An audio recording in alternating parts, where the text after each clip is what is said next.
근데요, 사실 이상돈 위원장, 선대위원장의 발언도 따지고 보면 안철수 대표나 천정배 공동대표하고 전혀 다른 얘기를 합니다. 하나하나 짚어볼까요? 자, 우선 첫 번째, 컷오프. 제가 오늘 아침에 인터뷰를 했어요. 이상돈 교수하고 제가 인터뷰를 했는데, 여기서 나온 얘기가 뭐냐면,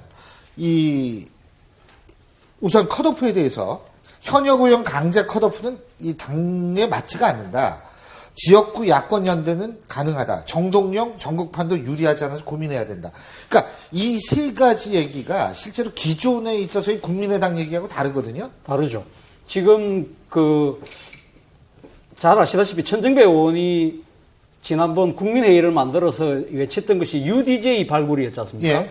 그리고 또 한편으로 보면 지금 강주, 전남 지역에서 유권자들이 원하는 부분은 기존의 정치 권력을 바꿔달라는 이야기거든요. 그러면 지금 현재 기존의 권력이라고 한다면 현역 의원들이지 않습니까? 예. 그 상당수 전남, 강주의 의원들이 지금 어느 당이 있습니까? 국민의당이 있지 않습니까? 예. 그런 측면에서 보면 안철수 의원도 사실은 현역에 대한 어느 정도 일정 물갈이는 필요할 수밖에 없는 상황이죠. 예. 그것이 하나의 이상이라고 한다면 예. 지금 지금 이상돈 교수는 어떻게 보면 그렇다고 해도 우리가 지금 당세가 작은데 적은 상황에서 현역들을 마구잡이로 치낼 수는 없는 거 아니냐. 일정한 나름대로의 그 포션은 지분은 남겨놔야 되는 거 아니냐. 나름대로 현실을 고려한 그런 나름대로 예. 조화를 이루자는 이 말씀인 것 같은데 지금 과연 그것이 어떻게 조화를 이룰 건지는 좀 더 지켜봐야 될 것 같습니다. 예. 아니, 그리고 또 한 가지는 뭐냐면, 컷오프도 그래요. UDJ 플랜하고 호남 물갈이론하고 대치가 됐는데, 야권 연대도, 오늘 아침에 이상돈 교수가 분명히 얘기한 게 뭐냐면, 이 야권 연대 공식적으로는 있을 수가 없다. 하지만, 후보별로는 얼마든지 가능하다고 생각한다. 예? 그래서 제가 물어봤어요. 수도권을 얘기를 하는 겁니까? 그랬더니 본인이 수도권에서는 얼마든지 가능하다고 본다. 이것도 안철수 공동대표 얘기랑 다르거든요. 그렇지 않습니까? 사실은 이 연대 부분은 어떻게 보면 안철수 의원의 사실 아킬레스 건이 될 수가 있습니다. 예. 지금 2014년도에 새정치민주연합을 만들었을 때 안철수 의원이 새정치연합과 민주당이 만들 때 그때 합당한 명분이 기초공천제 폐지 부분이었습니다. 그걸로 들어갔지만 그것이 현실의 벽에 부딪혀서 결국 기초공천 폐지한다는 공약을 철회할 수밖에 없었지 않습니까? 예. 지금 똑같은 상황이 지금 다시 또 도래하고 있는 겁니다. 예. 지금 정치 현실적으로 보면 수도권에서 야권이 분열돼서 과연 그럼 새누리당이 이길 수 있느냐. 그런 상황에 딱 직면했을 때 가면 안철수 의원이 그럼 2014년과 같은 또 행적을 되풀이할 수 있다. 그런 상황이 된다면 안철수 의원으로서는 정치 치명타를 입을 수 있지 않겠습니까? 예. 그런 것도 나름대로 고려해서 이상돈 교수께서 미리 자락을 깐 거 아니냐 하는 생각도 지울 수가 없네요. 이상돈 교수가 이제 안철수 대표하고 다른 얘기를 한 게 여러 가지가 있지 않습니까? 안보 문제에 대해서도 다른 의견을 가지고 있고 또 안철수 대표는 작년 12월에 국민의당 이제 100석 정도까지 본다 이렇게 했는데 이상돈 교수는 40석 이렇게 거의 60석 차이가 나지 않습니까? 이제 그것은 안철수 대표가 당을 만들 때 누구나 당을 만들 때나 본인이 선거에 나갈 때는 다 자기가 이길 거라고 생각하고 그렇죠. 될 거라고 생각을 네. 하죠. 그렇게 생각하지 않는 사람은 아무도 없죠. 예전에 고 정주영 회장님이 대통령 선거 나가셨을 때는 이제 그 현대 직원들 가족들만 따져도 분명히 이건 되는 거다. 그래서 선거 전날 청와대 전화 걸어서 물어봤다는 거 아닙니까? 정권 인수 절차가 어떻게 되느냐고 물어봤다고 하는데 누구든지 다 이길 거라고 생각을 해요. 그런데 어떻게 보면 이상돈 교수가 좀 더 밖에 있다가 들어간 분이기 때문에 좀 더 냉정하게 보지 않나 그런 생각이 듭니다. 그러니까 지금 당 주체들 간의 지금 생각들이 좀 많이 다른 거죠. 그러니까 안철수 의원과 안철수 의원을 따르는 그쪽 안철수계라고 얘기되는 그런 사람들이 있습니다.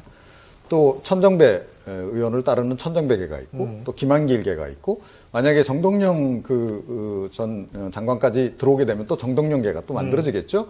여기에 또 이제 이상돈 교수까지 지금 합류를 했는데 이상돈 교수는 어느 계파에도 속하지 않는 어떻게 보면 프리랜서 내지는 리베로 지금 역할을 하는 것 같아요. 그래서 사안별로 이쪽 저쪽을 다 치는데 과연 그것이 이제 비정규직인데. 네, 하여간 근데 하여튼 이게 좀 전체적으로 볼 때는 너무 조율이 좀 안 돼 있다 하는 것이 이제 국민 누가 보더라도 지금 확연히 눈에 띄는 지점이라서 그걸 빨리 조율해내는 것이 필요하다. 그리고 뭐 그 말은 좀 맞으신 것 같아요. 그러니까 이상돈 교수는 그나마 그런 계파 이해관계 또는 공천에 대한 상대적인 이해관계 이런 게 적기 때문에 조금 더 자유로운 입장에서 이야기할 수 있는 것은 분명하다. 그래서 그 메시지와 관련해서는 이상돈 교수 의견을 좀 참고를 하면서 어찌됐건 전체적으로 조율을 좀 해나가는 것들이 좀 필요하다. 이렇게 봐야 되겠습니다. 정동영 전 장관하고도 인터뷰를 했습니다, 오늘 아침에. 제가 물어봤어요. 국민의당 어떻게 이랬더니 이분이 웃으시면서 그런 얘기를 물으시면 자기가 지금 여기 답할 게 없다. 오늘은 개성공단 얘기만 하려고 인터뷰에 응했다. 그래서 그 언제 결정 납니까? 이번 주 내로 결정을 하겠다고 분명히 얘기를 했거든요. 오늘 안철수 대표가 지금 순창으로 내려가신 걸로 제가 들었는데 오늘 정동영 전 의장하고 어떤 이야기가 이제 될지 모르겠습니다만 지금 안철수 대표가 사실은 진작 찾아갔어야죠. 사실 만약에 모시고 싶다면 상고초라는 모습을 분명히 보였어야 되는데 지금 이 오늘 순천행도 듣기로는 건노갑 전 고문을 비롯한 동교동계 원로들의 등 떠밀려서 가는 듯한. 그게 먼저 갔잖아요, 그분들은. 그분들이 먼저 가서 빨리 가서 내려가라. 그렇게 했는데 문제는 정동영 의원이 만약에 들어오면 이상돈 교수 아까 말씀하신 이상돈 교수는 상당히 햇빛 정책에 대해서 수정론을 강력하게 주장하고 계신데 지금 정동영 의장은 오늘 인터뷰 하셨지만 햇빛 정책을 고소해야 된다는 거지 않습니까? 그럼요. 그런 부분들에 대해서 당의 정책성 부분을 가면 어떻게 또 조율할 것이냐. 이것도 큰 과제입니다. 근데 제가 보기에는 이 두 사람 가운데 누구를 더 먼저 영입할까를 가지고 고심을 좀 했던 것 같아요. 선 이상돈 후 정동영으로 가는 것이 두 사람 모두를 잡는 방법이다라는 생각을 한 것 같고요. 만약에 정동영 전 장관을 먼저 영입했더라면 사실은 이상돈 교수는 거의 확실히 이 영입이 안 됐을 가능성이 높습니다. 근데요, 이게 이제 뭐 선 정동영 후 이상돈, 선 이상돈 후 정동영 어떻게 됐던 간에 중요한 건 안철수 보좌관이 그만두면서 한 얘기가 있습니다. 여러분 잘 아시는 이게 성호사설에 나오는 글귀를 인용을 했는데요. 자, 그거 한 번만 보여주시겠어요? 나라를 다스리는 임금은 간언하는 신하가 없다는 사실을 걱정하지 말고 신하의 간언을 받아들이지 못하는 점을 근심해야 한다. 야, 이거 듣기에 따라서는 잘 아실 텐데 우리 최 교수님. 이게 아주 공자가 이야기한 쟁신칠인이라고. 그러니까 지금 이 가난한 신하가 7명 있으면 임금이 아무리 무도해도 나라를 잃을 일이 없다는 이야기가 있습니다. 거기에 해서 이제 성호 이익이 이제 그 이야기를 인용해서 쓴 건데 결국은 지금 안철수 의원이 소위 말해 측근들 주변의 길을 열어놓고 듣지 않는다. 당 내부 소통도 상당히 문제가 있다는 이야기를 보여주는 거. 또 하나는 금태섭 전 변호사를 비롯한 측근들이 변호사는 전 변호사가 없어요. 그러니까 금태섭 변호사를 비롯한 이 전 측근들이 많이 곁을 떠나는 모습들이 안철수 의원의 나름대로 사람을 품는 그런 포용하는 그런 인간미를 보여주는 그력을 보여주는 그런 측면에서는 상당히 마이너스죠. 근데 제가 볼 때 우리나라가 언젠가부터 떠나는 사람들이 참 말이 많습니다. 이게 이제 문화돼서 이제 너도나도 고쳐가 될까봐 걱정인데, 예를 들면은 국민의당을 김한길 의원 정도가 떠나시면서 한마디 하는 건 뭐 저희 국민들이 들어줄 수 있습니다. 근데 일개 보좌관이 사실은 떠나면서 상사에 대해서 뒷말을 하고 떠난다는 부분, 이 현상 자체가 적합하지 않고, 지적하신 대로 안철수 의원께서 개인적으로 품는 품이 적은 거, 이런 부분은 저희가 뭐 외부에서 평가할 건 없지만, 이런 일이 발생한다는 것 자체에 당의 위계체계가 없다라는 거죠. 근데요, 실제적으로 일은 보좌관 분들이 다 합니다. 의원들은 그냥 얼굴마다 하는 경우가 더 많고요. 머리 돌리고 정책 싸고 이런 건 대부분 다 보좌관들이 하기 때문에 제가 볼 땐 보좌관 분들이 오히려 더 그런 거를 잘 알 수가 있죠. 근데 이제 이런 건 있습니다. 그러니까 저도 뭐 국회에서 한 15년 일을 해봤는데 보좌관들이 교체가 비교적 좀 다른 직종에 비해서는 좀 잦은 편이거든요. 그러니까 뭐 사실은 이게 뭐 확정된 어떤 정규직이다라고 보기 좀 어려운 그런 그 측면이 없잖아 있고, 또 특히 선거 시즌이 되게 되면 많이 이동도 있고요.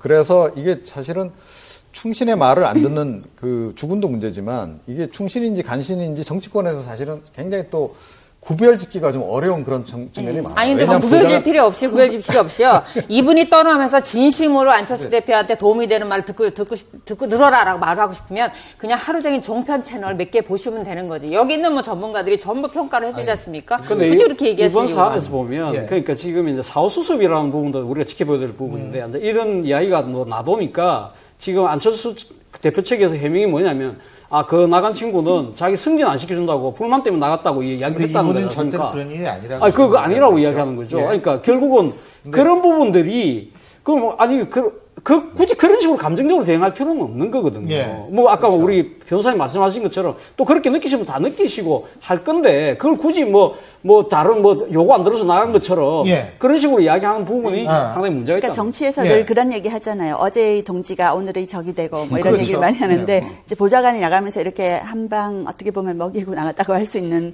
일을 벌였는데 예전에 드라마 정도전 보면 참 무서운 얘기가 많이 나오더라고요. 어제 뭐 적이 동지가 된다 이 정도가 아니고 정치인에게는 딱 두 종류의 사람밖에 없다. 하나는 적, 다른 하나는 도구.